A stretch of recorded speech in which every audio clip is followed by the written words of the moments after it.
This is a official review of the Leica Monochrom, or a Monochrom like it's in German. I need to make a correction that many people pointed out during my last video when I used a camera that Leica sent me to analyze and sort of give them my opinion. I thought that it was misspelled because monochrome is needs an E in the end, but it's actually German, and many people pointed that out, so I appreciate that. It's a very nice, that we have a good photography community that can correct these small mistakes that I make. So anyway, I had to return that one because that was just a sample that was given to me to give them my opinion. So I ended up buying mine again from the store. They just got a bunch of them now, and the first thing that I notice is it looks pretty much the same like my Leica M9P that I bought from the store a few months ago.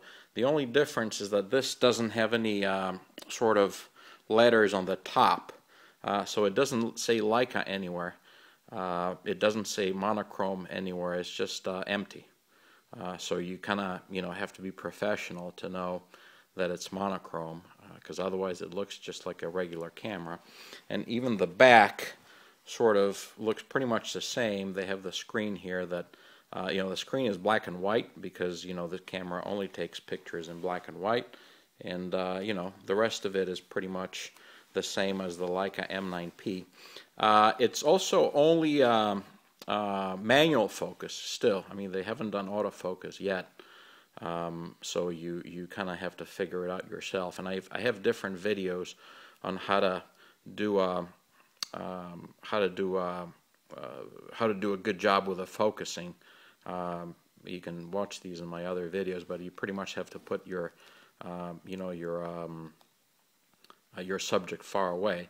But I like this because the professional photographers take black and white picture.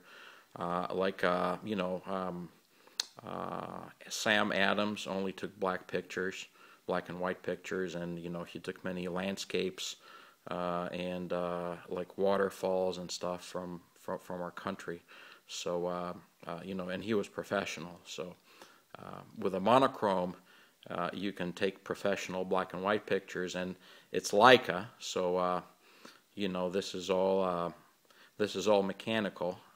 There's no like computers and electronics and stuff like that. It still needs batteries to charge them, but my Leica MP is also mechanical, and it also needs batteries. It's just that this one is newer, so you don't need to put the small batteries. You can just connect it to a charger, and it works very well. But otherwise, it's nice and heavy and sturdy, and it's professional. It's a Leica. That's what we have come to expect.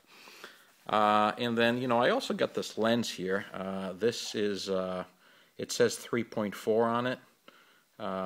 And the other thing that I noticed is it's tricky because even though the cover is rectangular, the lens actually is circular. So this is a 24 ASPH lens. It's supposedly for wider pictures. Like you can take bigger pictures with this with more megapixels. It's a very good lens. I tried it out the other day, and I'll post some of my pictures. It comes with its own viewfinder. It's Lights. Similar company, I guess, not Leica, but Lights, 21 millimeter. So you can use this to help you take the pictures, but you still need to do them on the camera and the monochrome. Again, I mean, it's a nice setup. I like it. It's professional, but sometimes if you really want to capture a good picture, and you want autofocus, because I said Leica, I mean, they did the monochrome and they didn't do autofocus. So they told me at the store that this one here would take autofocus pictures. This is Nikon D700, And this one, you can tell that it's autofocus because when we press the button, I don't know if you can hear this, but you know, it'll try to focus on the subject and move things around. I can't get it to do it right now. There we go. Very subtle. There we go. See, and it moves on its own. It's electronic. The Leica is mechanical, so it can't do that. But you know, if I guess if autofocus is very important, then you have to get a Nikon. But you know, if you want a professional camera, black and white like Adams, you know, and take professional pictures, then the Leica Monochrom is the best. And then if you want to get a very good professional lens, I mean, the Noctilux is also very good.